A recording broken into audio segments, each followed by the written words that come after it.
श्रीमन्नारायणाय नमः।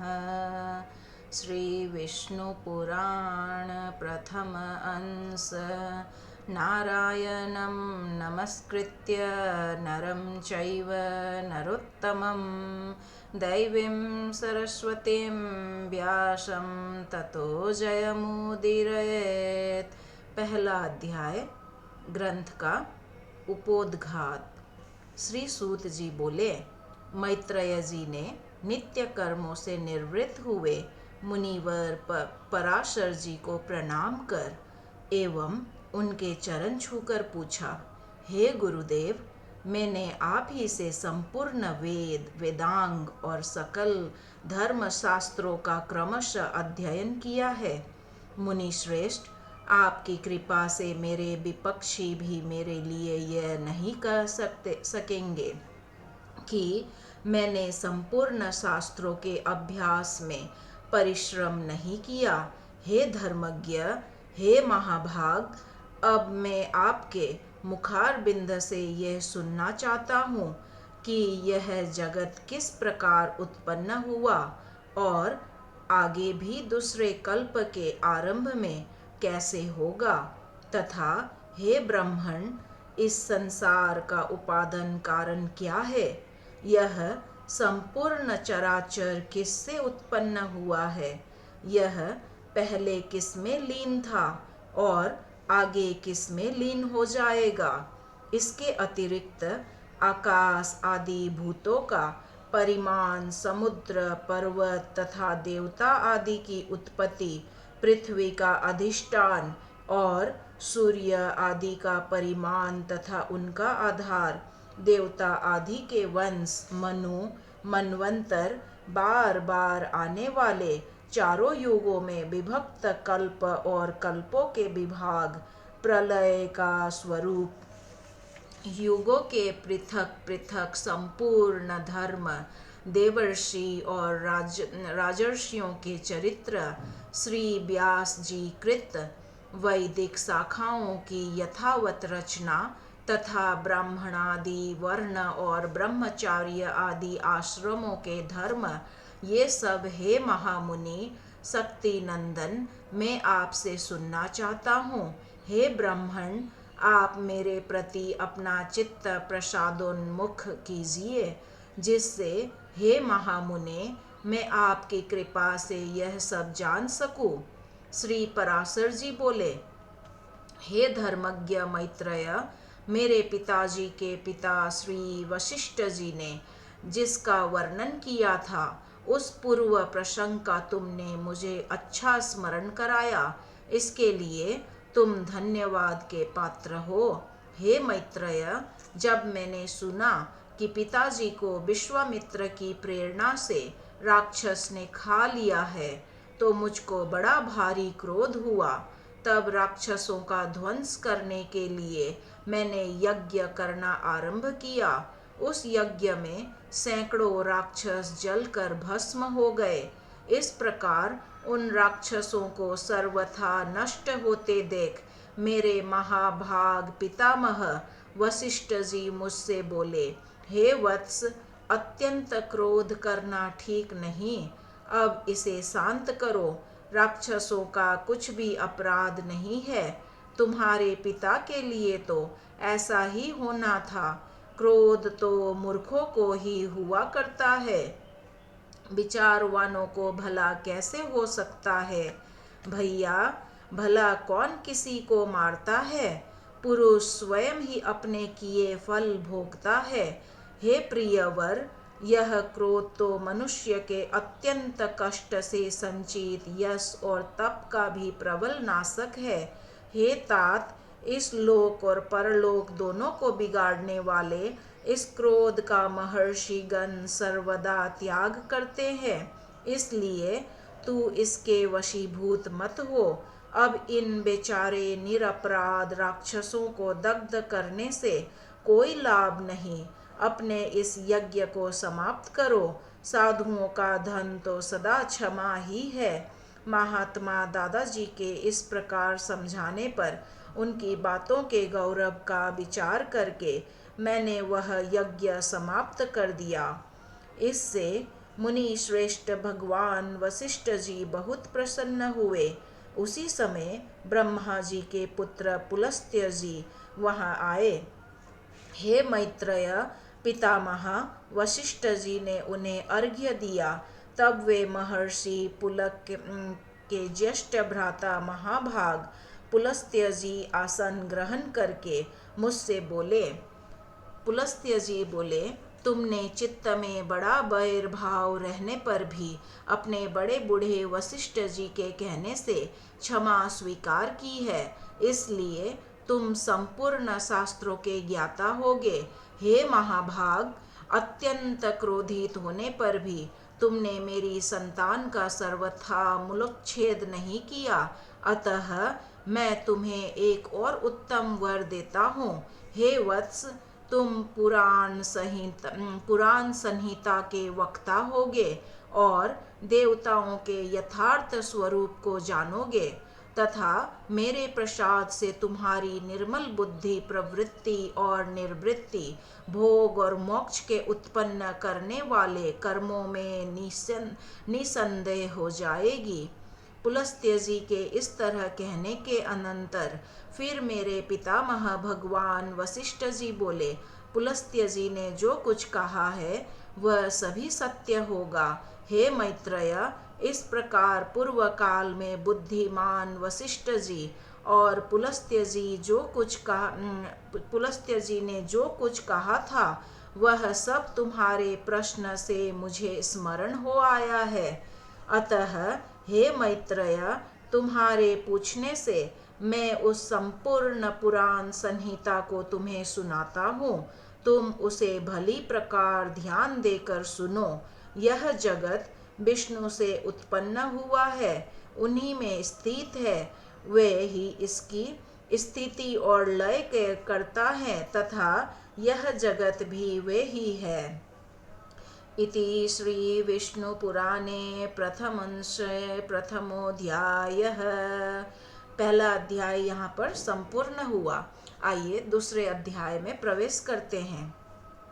24 तत्वों के विचार के साथ जगत के उत्पत्ति क्रम का वर्णन और विष्णु की महिमा।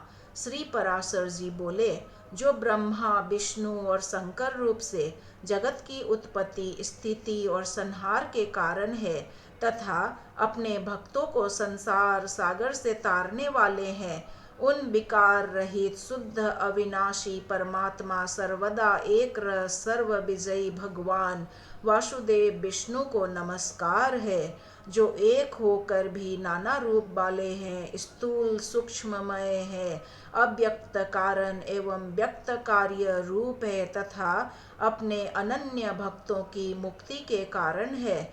उन श्री विष्णु भगवान को नमस्कार है, जो विश्व रूप प्रभु, विश्व की उत्पत्ति, स्थिति और संहार के मूल कारण है। उन परमात्मा विष्णु भगवान को नमस्कार है, जो विश्व के अधिष्ठान है, अति सूक्ष्म से भी सूक्ष्म है, सर्व प्राणियों में स्थित पुरुषोत्तम और अविनाशी है, जो परमार्थ वास्तव में अति निर्मल ज्ञान स्वरूप है, किंतु अज्ञानवश नाना पदार्थ रूप से प्रतीत होते हैं तथा जो काल स्वरूप से जगत की उत्पत्ति और स्थिति में समर्थ एवं उसका संहार करने वाले हैं। उन जगदीश्वर, अजन्मा, अक्षय और अव्यय भगवान विष्णु को प्रणाम करके तुम्हें वह सारा प्रसंग क्रमशः सुनाता हूँ, जो दक्ष आदि मुनि श्रेष्ठों के पूछने पर पितामह भगवान ब्रह्मा जी ने उनसे कहा था। वह प्रसंग दक्ष आदि मुनियों ने नर्मदा तट पर राजा पुरुकुत्स को सुनाया था तथा पुरुकुत्स ने सारस्वत से और सारस्वत ने मुझसे कहा था, जो पर प्रकृति से भी परम श्रेष्ठ अंतरात्मा में स्थित परमात्मा रूप, वर्ण, नाम और विशेषण आदि से रहित है, जिसमें जन्म, वृद्धि, परिणाम, क्षय और नाश इन 6 विकारों का सर्वथा अभाव है, जिसको सर्वदा केवल है इतना,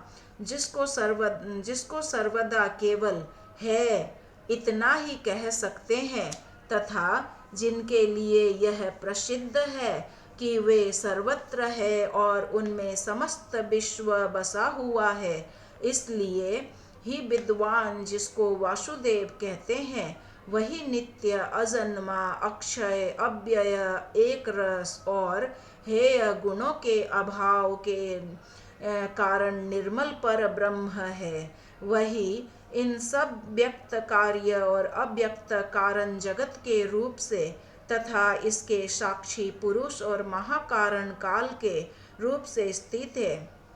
हे द्विज, पर ब्रह्मा का प्रथम रूप पुरुष है, अव्यक्त प्रकृति और व्यक्त महादादि उसके अन्य रूप है, तथा सबको क्षोभित करने वाला होने से काल उसका परम रूप है। इस प्रकार जो प्रधान पुरुष व्यक्त और काल इन चारों से परे है तथा जिसे पंडित जन ही देख पाते हैं, वही भगवान विष्णु का परम पद है। प्रधान पुरुष, व्यक्त और काल ये भगवान विष्णु के रूप पृथक पृथक संसार की उत्पत्ति, पालन और संहार के प्रकाश तथा उत्पादन में कारण है। भगवान विष्णु जो व्यक्त, अव्यक्त, पुरुष और काल रूप से स्थित होते हैं, इसे उनकी बालवत क्रीड़ा ही समझो। उनमें से अव्यक्त कारण को जो सदस्य रूप कारण शक्ति विशिष्ट और नित्य सदा एक रस है, श्रेष्ठ मुनिजन प्रधान तथा सूक्ष्म प्रकृति कहते हैं। वह क्षय रहित है, उसका कोई अन्य आधार भी नहीं है, तथा अप्रमेय, अजर, निश्चल, शब्द स्पर्श आदि शून्य और रूपादि रहित है। वह त्रिगुणमय और जगत का कारण है तथा स्वयं अनादि एवं उत्पत्ति और लय से रहित है। यह संपूर्ण प्रपंच प्रलय काल से लेकर सृष्टि के आदि तक उसी से व्याप्त था। हे विद्वान, श्रुति के मर्म को जानने वाले, श्रुति परायण ब्रह्मवेता महात्मागण इसी अर्थ को लक्ष्य करके प्रधान के प्रतिपादक इस निम्नलिखित श्लोक को कहा करते हैं। उस समय प्रलय काल में न दिन था न रात्रि थी, न आकाश था न पृथ्वी थी, न अंधकार था न प्रकाश था, और न इनके अतिरिक्त कुछ और ही था। बस श्रोत्रादि इंद्रियों और बुद्धि आदि का अविषय एक प्रधान ब्रह्म और पुरुष ही था। हे विप्र, विष्णु के परम उपाधि रहित स्वरूप से प्रधान और पुरुष ये दो रूप हुए। उसी विष्णु के जिस अन्य रूप के द्वारा वे दोनों सृष्टि और प्रलय काल में संयुक्त और वियुक्त होते हैं, उस रूपांतर का ही नाम काल है। बीते हुए प्रलय काल में वह व्यक्त प्रपंच प्रकृति में लीन था, इसलिए प्रपंच के इस प्रलय को प्राकृत प्रलय कहते हैं। हे द्विज, काल रूप भगवान अनादि है, इनका अंत नहीं है, इसलिए संसार की उत्पत्ति, स्थिति और प्रलय भी कभी नहीं रुकते, वे प्रवाह रूप से निरंतर होते रहते हैं। हे मैत्रेय, प्रलय काल में प्रधान प्रकृति के साम्य अवस्था में स्थित हो जाने पर और पुरुष के प्रकृति से पृथक स्थित हो जाने पर विष्णु भगवान का काल रूप इन दोनों को धारण करने के लिए प्रवृत्त होता है। तदंतर सर्ग काल उपस्थित होने पर उन पर ब्रह्म परमात्मा विश्वरूप सर्वव्यापी सर्वभूतेश्वर सर्वात्मा परमेश्वर ने अपनी इच्छा से विकारी प्रधान और अभिकारी पुरुष में प्रविष्ट होकर उनको क्षोभित किया है। जिस प्रकार क्रियाशील न होने पर भी गंध अपनी सन्निधि मात्र से ही मन को क्षुभित कर देता है, उसी प्रकार परमेश्वर अपनी सन्निधि मात्र से ही प्रधान और पुरुष को प्रेरित करते हैं। हे ब्राह्मण, वह पुरुषोत्तम ही इनको क्षोभित करने वाले हैं और वे ही क्षुब्ध होते हैं तथा संकोच, साम्य और विकास क्षोभ युक्त प्रधान रूप से भी वही स्थित है। ब्रह्मादि समस्त ईश्वरों के ईश्वर वे विष्णु ही समिष्ट व्यष्टि रूप, ब्रह्मादि जीवन रूप तथा महत्तत्व रूप से स्थित है। हे द्विज श्रेष्ठ, सर्ग काल के प्राप्त होने पर गुणों की साम्यावस्था रूप प्रधान जब विष्णु के क्षेत्रज्ञ रूप से अधिष्ठित हुआ तो उससे महत्तत्व की उत्पत्ति हुई। उत्पन्न हुए महान प्रधान तत्व ने आवृत्त किया। महत्तत्व सात्विक, राजस और तामस भेद से 3 प्रकार के हैं, किंतु जिस प्रकार बीज छिलके से समभाव से ढका रहता है वैसे ही यह त्रिविध महत्तत्व प्रधान तत्व से सब और व्याप्त है। फिर त्रिविध महत्तत्व से ही वैकारिक, सात्विक, तेजस, राजस और तामस भूतादि 3 प्रकार का अहंकार उत्पन्न हुआ। हे महामुने, वह त्रिगुणात्मक होने से भूत और इंद्रिय आदि का कारण है और प्रधान से जैसे महत्तत्व व्याप्त है वैसे ही महत्तत्व से वह अहंकार व्याप्त है। भूतादि नामक तामस अहंकार ने विकृत होकर शब्द तन्मात्रा और उससे शब्द गुण वाले आकाश की रचना की। उस भूतादि तामस अहंकार ने शब्द तन्मात्रा रूप आकाश को व्याप्त किया। फिर शब्द तन्मात्र रूप आकाश ने विकृत होकर स्पर्श तन्मात्रा को रचा। उस स्पर्श तन्मात्रा से बलवान वायु हुआ। उस गुण स्पर्श माना गया है। शब्द तन्मात्रा रूप आकाश ने स्पर्श तन्मात्रा वाले वायु को आवृत्त किया है। फिर स्पर्श तन्मात्रा रूप वायु ने विकृत होकर रूप तन्मात्रा की सृष्टि की। रूप तन्मात्रा युक्त वायु से तेज उत्पन्न हुआ है। उसका गुण रूप कहा जाता है। स्पर्श तन्मात्रा रूप वायु ने रूप तन्मात्रा वाले तेज को आवृत्त किया। फिर रूप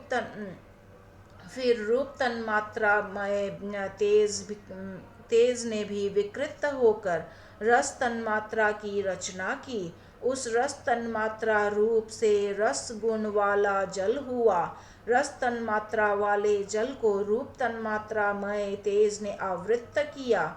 रस तन्मात्रा रूप जल ने विकार को प्राप्त होकर गंध तन्मात्रा की सृष्टि की।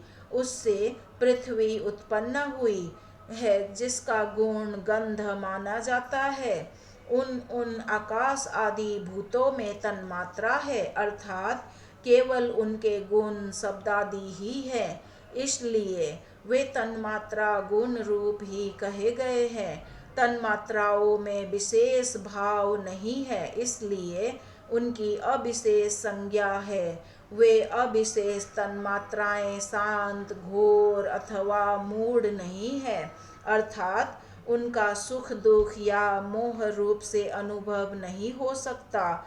इस प्रकार तामस अहंकार से यह भूत तन्मात्रा रूप सर्ग हुआ है।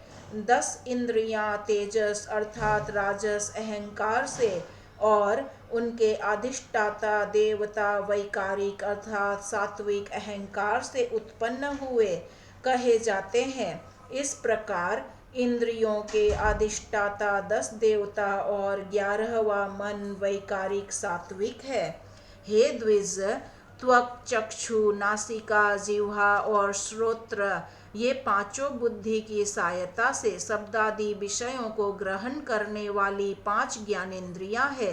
हे मैत्रेय, पायु, गुदा, उपस्थ, लिंग, हस्त, पौध और वाक ये 5 कर्मेंद्रियां है। इनके कर्म मूल मूत्र का त्याग, शिल्प, गति और वचन बतलाए जाते हैं। आकाश, वायु, तेज, जल और पृथ्वी, ये पांचों भूत उत्तरोत्तर क्रमशः शब्द, स्पर्श आदि 5 गुणों से युक्त है। ये पांचों भूत शांत, घोर और मूढ़ है, अर्थात सुख दुख और मोह युक्त है। अतः ये विशेष कहलाते हैं। इन भूतों में पृथक पृथक नाना शक्तियां हैं। अतः वे परस्पर पूर्णतया मिले बिना संसार की रचना नहीं कर सके।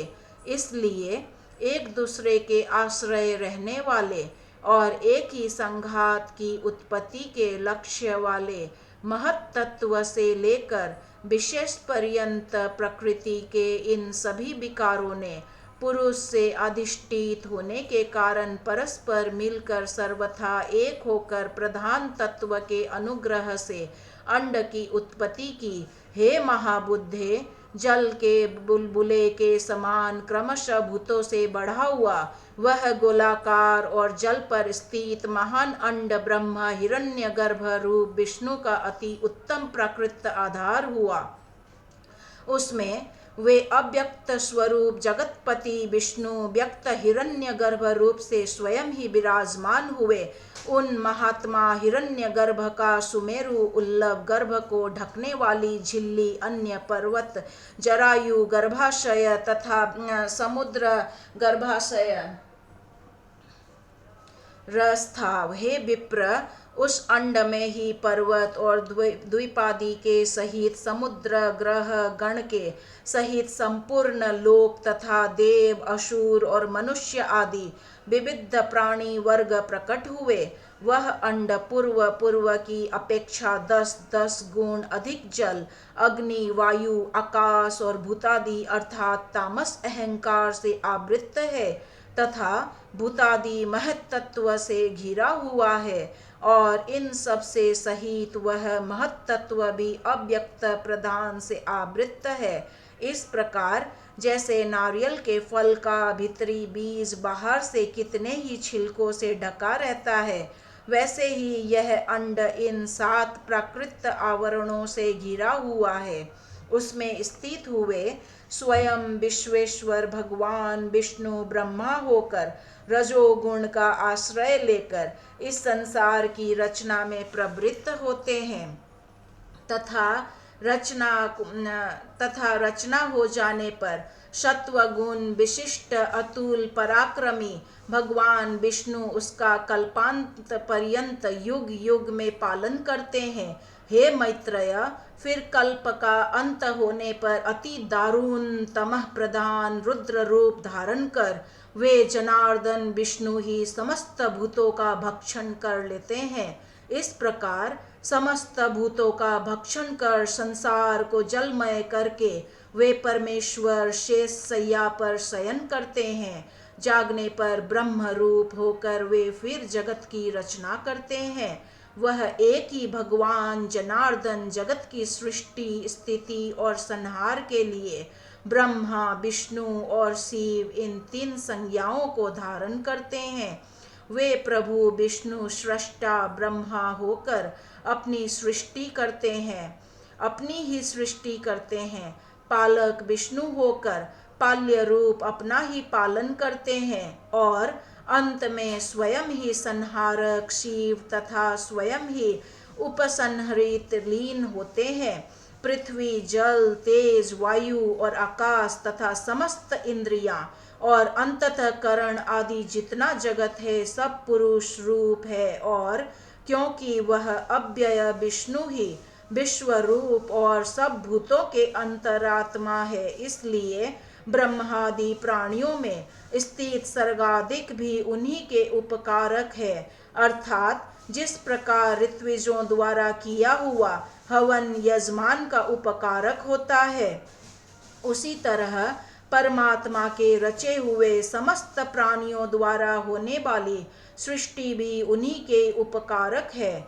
सर्वस्वरूप श्रेष्ठ वरदायक और वर्णेय प्रार्थना के योग्य भगवान विष्णु ही ब्रह्मा आदि अवस्थाओं द्वारा रचने वाले हैं। वे ही रचे जाते हैं, वे ही पालते हैं, वे ही पालित होते हैं तथा वे ही संहार करते हैं और स्वयं ही संवृत्त होते हैं। इति श्री विष्णु पुराणे प्रथमंसे द्वितीयोऽध्यायः। श्री कृष्णार्पणम् अस्तु।